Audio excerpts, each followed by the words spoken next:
పల్నాడు జిల్లా వినుకొండలో టీడీపీ గూండాలు బరితెగించారు. వైఎస్ఆర్సీపీ నేత వెంకటప్రసాద్ కుటుంబంపై కత్తులతో దాడి చేశారు. తీవ్ర గాయాలతో స్పాట్లోనే వెంకటప్రసాద్ కుప్పకూలిపోవడంతో చనిపోయాడని భావించిన టీడీపీ గూండాలు వెళ్లిపోయారు. ఈ ఘటనలో వెంకటప్రసాద్ తండ్రి, అన్నకు కూడా గాయాలయ్యాయి. వెంకటప్రసాద్ పరిస్థితి విషమంగా ఉండడంతో ఆసుపత్రికి తరలించారు. బాధితులతో ఇదే అంశంపై అంబటి మురళి మాట్లాడుతున్నారు. ఆ లైవ్ చూద్దాం. వ్యక్తుల మధ్య ఈ కల్మషాలు, ఈ కక్షలు, కార్పణ్యాలు నేర్పి తెలుగుదేశం పార్టీ వెనుక ఉండి ఈ హత్యా ప్రయత్నం చేస్తుంది. దీనిని ఇప్పటికే జగన్మోహన్ రెడ్డి గారికి వారు తెలుసుకోవడం జరిగింది.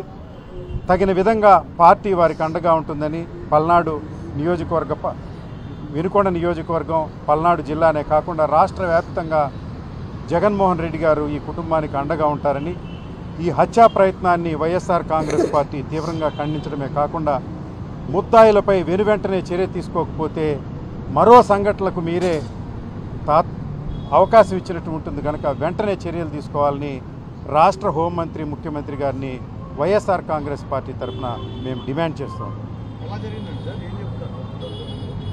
ఏమండి, గత ఎన్నికల నుంచి వారు ఎంతో పార్టీకి అండగా ఉండడం, అంతేకాకుండా ఎన్నికల ఏజెంట్గా కూర్చోవడం, అప్పటి నుంచి కూడా బెదిరించడం, చిన్న చితక గొడవలు జరపడం, కొట్టడం అప్పుడప్పుడు జరుగుతూ ఉంది. నిన్న ఇతను ఎక్కడో దూరంగా ఉంటే ముందు వారి సోదరిని కొట్టడం, తండ్రి అడ్డం వస్తే తండ్రి కాలు మీద కొట్టడంతో కాలు వాసిపోయే పరిస్థితి. ఆ పరిస్థితుల్లో ఇతను పరిగెత్తుకుంటూ దూరంగా ఉన్నటువంటి వ్యక్తి స్పాట్లోకి రాగానే వారు ముందుగానే వ్యూహం పన్ని అతన్ని డొక్కలో దారుణంగా 2-3 పోట్లు, పొట్టలో 2-3 పోట్లు చేయడంతో ఐసీయూలో ఇప్పుడు వెంటిలేటర్ మీద ఉన్నారు. 24 గంటలు జరిగితే కానీ డాక్టర్లు ఎలాంటి పరిస్థితి ఉందో తెలియజేయడానికి మరో 24 గంటలు పడుతుందని రమేష్ హాస్పిటల్ ఐసీయూ నిపుణులు చెప్పడం జరిగింది. ఇవాళ రాష్ట్రంలో చూస్తూ ఉంటే కూటమి ప్రభుత్వం ప్రజా పరిపాలన అందిస్తామని చెప్పి చెబుతూ అరాచక పరిపాలనకి శ్రీకారం చుడుతున్నారని అనటానికి రాష్ట్ర వ్యాప్తంగా జరుగుతున్నటువంటి దాడులు, మారణకాండ, హత్యలు, హత్యాయత్నాలు ఇవన్నీ చూస్తూ ఉంటే కూటమి ప్రభుత్వం మరొకసారి నిరూపించుకున్నటువంటి వాతావరణం ఇవాళ ఈ కుటుంబాన్ని చూస్తూ ఉంటే మనకి స్పష్టంగా అర్థమవుతూ ఉంది. వైఎస్ఆర్ కాంగ్రెస్ పార్టీకి ఏజెంట్గా కూర్చోవటం పాపం, వైఎస్ఆర్ కాంగ్రెస్ పార్టీకి ఓటేయటం పాపం. అంటే ఏం చెబుతున్నారు ఇవాళ ప్రజాస్వామ్యంలో మీరు? కూటమి ప్రభుత్వం ఏమని చెప్పొచ్చారు?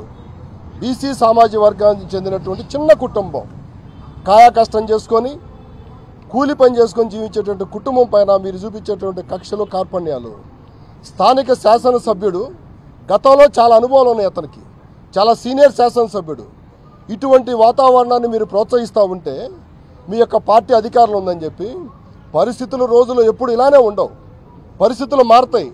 మళ్ళీ వైఎస్ఆర్ కాంగ్రెస్ పార్టీ అధికారంలోకి వస్తుంది, ప్రజలు మీకు తగిన బుద్ధి చూడడానికి సిద్ధంగా ఉన్నారు.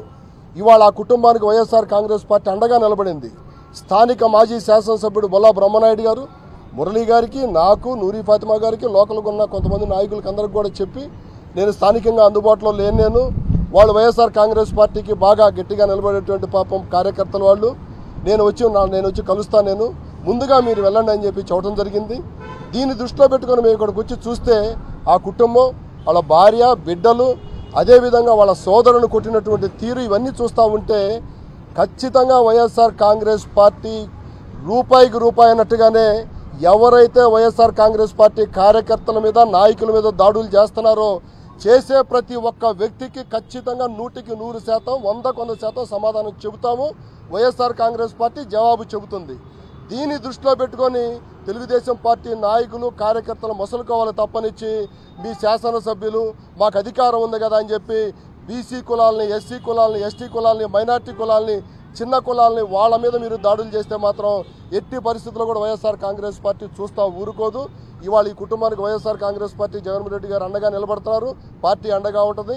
రాబో రోజుల్లో తెలుగుదేశం పార్టీ నాయకులకి, కార్యకర్తలకి, దాడులు చేసే వ్యక్తులకు మరి ముఖ్యంగా తగిన విధంగా బుద్ధి చెప్తామని చెప్పి సందర్భంగా తెలియజేస్తాం. ముందుగా అందరికీ నమస్తే, అస్సలాముఅలైకుం, వందనాలు. ఈరోజు మీరు చూసుకుంటే వినుకొండలో ఇదొక రెండో సంఘటన. వీళ్ళకి దాహం తీరలేదు, రషీద్ని ఏ విధంగా చంపారో మీరందరూ చూశారు. అదేవిధంగా ఈరోజు ప్రసాద్ కూడా. ఏంటి ఈ కూటమి ప్రభుత్వంలో పరిపాలన అనేది పక్కన పెట్టేసి కక్ష సాధింపులు, మనిషిని చంపటం, ఇదే మీ ఎజెండానా?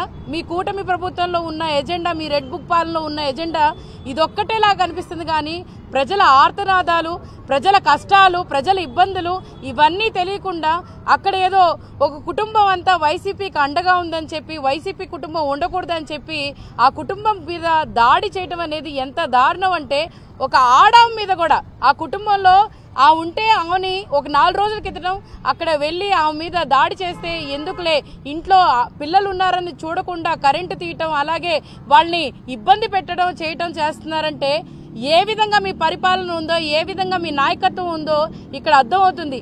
ఈ కూటమి ప్రభుత్వాన్ని మేము ఒక్కటే హెచ్చరిస్తున్నాం. మీరు ఈ రోజేదో మేము పాలన ఉన్నాము, మేము అంతా ప్రజలకి మంచి చేస్తున్నాము, వైఎస్ఆర్సీపీ వాళ్ళందరినీ ఇబ్బంది పెట్టి వాళ్ళని ప్రలోభ పెట్టి టీడీపీలోని తీసుకెళ్తాము, లేకపోతే వాళ్ళని ఇబ్బంది పెడతాము, వాళ్ళని చంపుతాము అనే దాకా వెళ్తే ఎవరికి ఇది శాశ్వతం కాదు. రాజకీయం అనేది అందరికీ శాశ్వతం కాదు. ఎప్పటికైనా కూడా ఇంకో 5 తర్వాత ఈ పరిపాలన మారచ్చు. గుర్తుపెట్టుకుంటాం. ప్రతి ఒక్క విషయాన్ని మేము గుర్తుపెట్టుకొని మీరు ఎలా చేశారో మేము అలా చేయకూడదని మీరు అనుకోండి. మీరు ఈ రోజు ఏదో మాకు ఉంది అని చెప్పి మీ నాయకులు మీ అండ చూసుకొని ఈరోజు మీరు చేస్తున్న ఈ అరాచకాలని మేము ఒక్కొక్కటిగా లెక్కగా మీ అందరికీ తిరిగి ఒక గిఫ్ట్ రూపంలో మీకు కూడా ఇస్తామని ఈ కూటమి ప్రభుత్వంలో ప్రతి ఒక్కరిని కూడా చెప్తున్నాం. అలాగే నిన్న జరిగింది రషీద్కి, ఈరోజు జరుగుతున్న ప్రసాద్కి రేపటి రోజు ఎవరు అవ్వకుండా, ఎందుకంటే ఎవరి ప్రాణమైనా ప్రాణమే, గుర్తుపెట్టుకోండి. ఎందుకంటే మీకు కుటుంబాలు ఉన్నాయి, వీళ్ళకి కుటుంబం ఉంది. ఈ కుటుంబానికి ఏదైనా ఇబ్బంది వస్తే మేము ఉన్నాం, కానీ మీ కూటమి ప్రభుత్వంలో మీకు ఎవరు ఉండరు.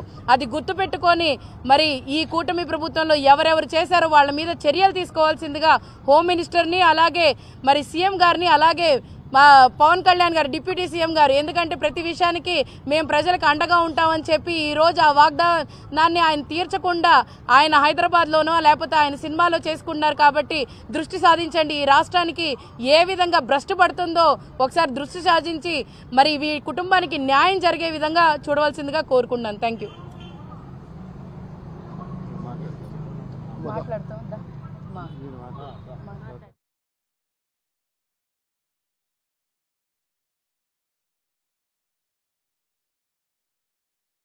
పెట్టారు సార్. నా తమ్ముడు రక్షణ కాపాడాలి మీరే సార్. జగన్ సార్, నా వాడు కొడుకుని పేరే పెట్టుకున్నాడు సార్. నా తమ్ముడిని ఎట్టైనా కూడా రక్షించాలి. నేను లేవు, రాత్రి వచ్చేలేక నా తమ్ముడు ఫోన్ చేశాడు, అక్క నన్ను చంపేశారని. నా తమ్ముడు రక్షించండి అక్క అన్న, నువ్వు వచ్చాను మా ఫోన్ చేశాడు. నేను వచ్చేలేక నా తమ్ముడిని గత్తిపోట్లోనే ఒక్క పోటు పొడిచి పక్క పోయిన మనిషిని కూడా పట్టుకొని నిలువు దారుణంగా పొడి చేశారు. నా తమ్ముడిని చంపేశాడు, వేసిపోయారు. నీళ్ళు పోయాలి కొద్దుకొని తీసుకొచ్చేసాను. నా తమ్ముడిని మాత్రం రక్షించండి సార్. నా భర్తను ఎలాగైనా కాపాడాలి సార్. మేము కేవలం వైసీపీకి ఓట్లు వేసామని మా మీద కక్షతో ఇలా చేశారు సార్. నా భర్తకి ఏదన్నా అయితే నేను నా బిడ్డలు అనాథం అయిపోతాను సార్. నా భర్తను ఎలాగైనా మీరు కాపాడాలి. మేము లేని వాళ్ళం సార్, కొంచెం మమ్మల్ని కూడా దృష్టిలో పెట్టుకోండి సార్. మాకు ఎలాగైనా న్యాయం జరిగి పొడిచిన వాళ్ళని వాళ్ళంతా చూడాలి సార్. మేము ఎలాగైనా నా భర్త బాగా కోరుకోవాలి సార్. నా బిడ్డలు అన్యాయం చెయ్యొద్దు సార్. మీరు నన్ను ఇంట్లో పడేసి మరీ కొట్టారు సార్. కొట్టినా ఏం కాదులే, నేనే మెదలుకొని ఊరుకున్నాను సార్. మళ్ళీ గొడవలు అయితే ఎందుకులే అని నన్ను ఒక్కదాన్ని ఇంట్లో చేసి కొట్టారు. మా ఇంట్లో కరెంటు తీగలన్నీ తీసేసి ఇంట్లో రాళ్ళు ఇసిరేసి రాయి కూడా తగిలింది సార్ నాకు. అయినా మేము మెదలకుండానే ఉన్నాం సార్. మాట్లాడలేదు వాళ్ళు, అందుకే ఈ పని చేశారు. రాత్రి 20 మంది పైనే వచ్చారు సార్. నా భర్త చేతి మీద పొడిచి పరిగెడుతున్నా కూడా కాపాడండి అన్నా కూడా ఆమెను పొడిచి చంపేయాలని చూశారు సార్. ఇక్కడ పొడిచి ఆమెను చనిపోయాడులా అని మీ ఇష్టం వచ్చిన వాళ్ళకి చెప్పుకోండి, ఏదైనా చేసుకోండి అని అక్కడ వదిలేసి వెళ్ళిపోయారు సార్. రాత్రి నా భర్తను ఎలాగైనా కాపాడాలి సార్ మీరు. నా బిడ్డ పేరు జగన్ సార్. మేము ఎంత అభిమానం ఉంటే జగన్ అని పెట్టుకుంటాము, ముద్దుగా పిలుచుకుంటాం కూడా సార్ మేము.